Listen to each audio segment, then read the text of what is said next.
same marks. You have imparted the same knowledge for the same amount of time, with same sincerity, the same set of students. So if the flow of knowledge is from the teacher to the student, at the end of the year, all should get same marks. Why it varies from 0 to 100?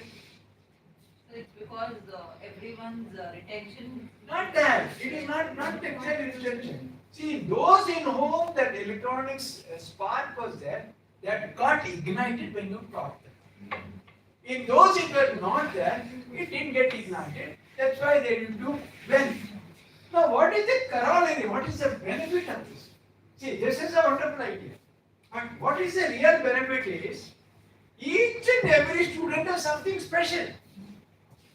See, just as in some it might be computers, some it might be electronic, some it might be languages, in some it might be something else, some it might be pottery, some it might be gardening, some it may be something else.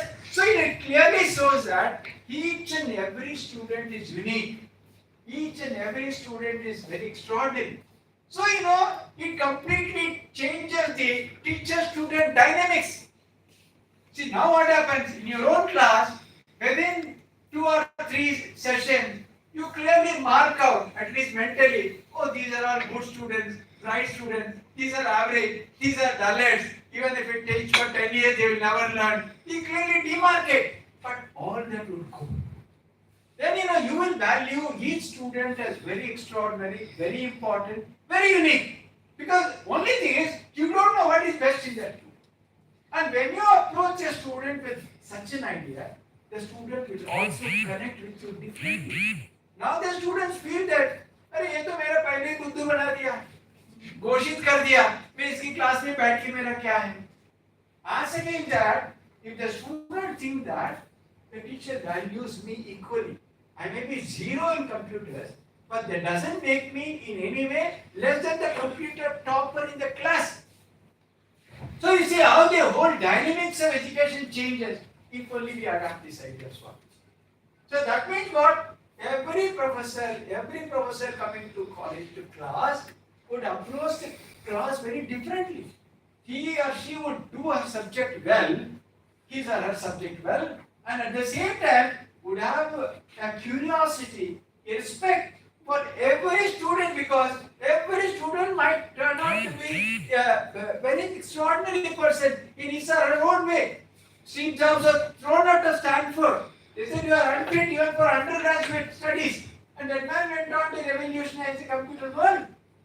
So, when you have this idea as the basis of education, then the whole dynamics of education would change, and every student coming to school would find it very interesting.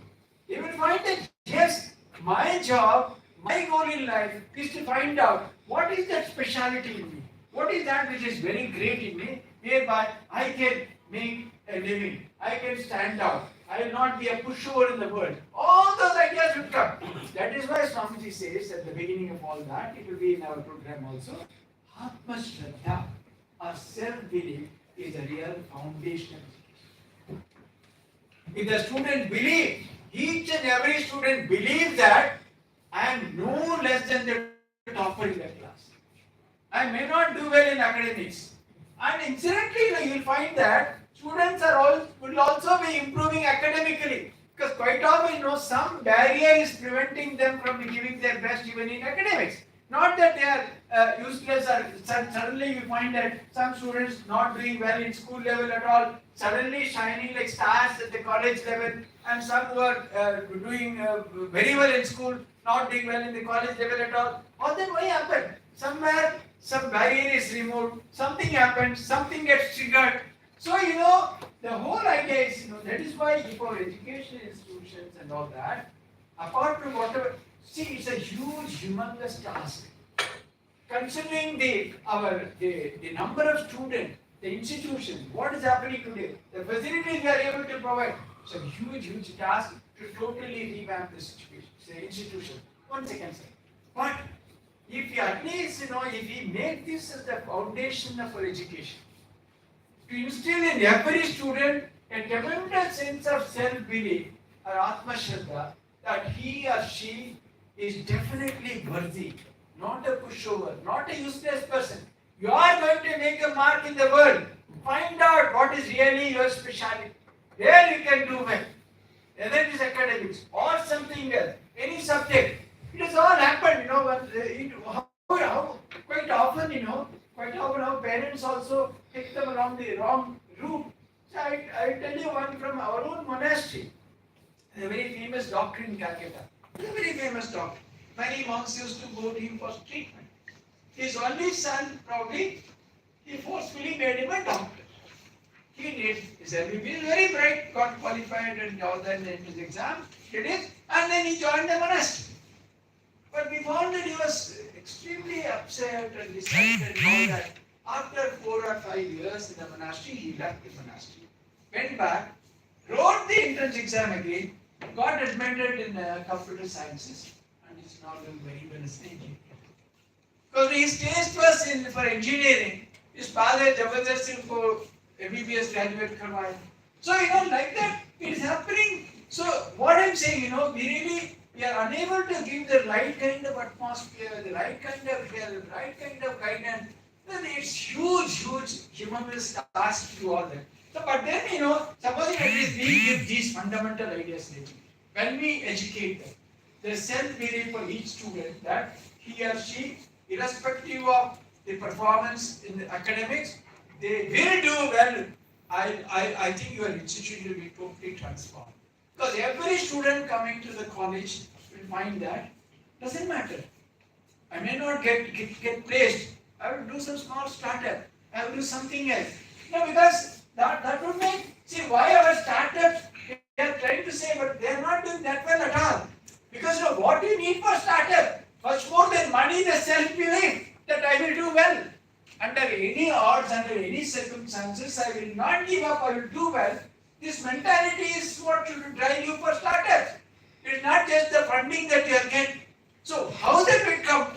All through your education you have heard something negative.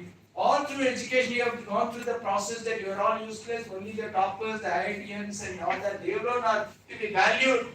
So if you introduce a new kind of a value system, where you feel that every student is worthy, every student can be allowed, or rather he or she would flower into an extraordinary human being.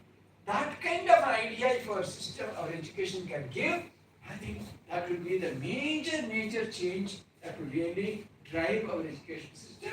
Where students, yes, slowly, improve methods of learning, the choice of subject, this and that, counseling, better teacher-student ratio and all that can happen for a period of time. Now, as we advance, as we are able to devote more funds, more time, etc., more universities, all that will happen.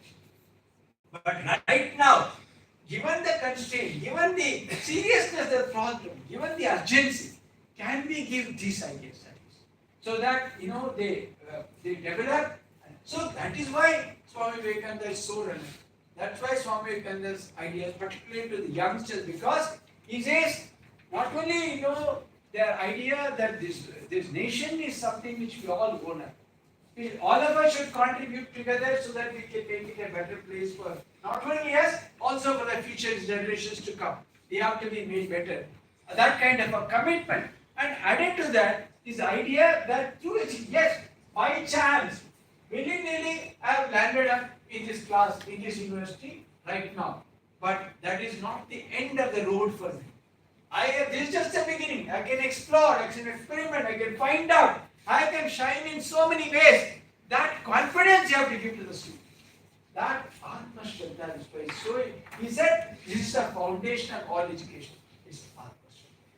So probably this and many other wonderful ideas there.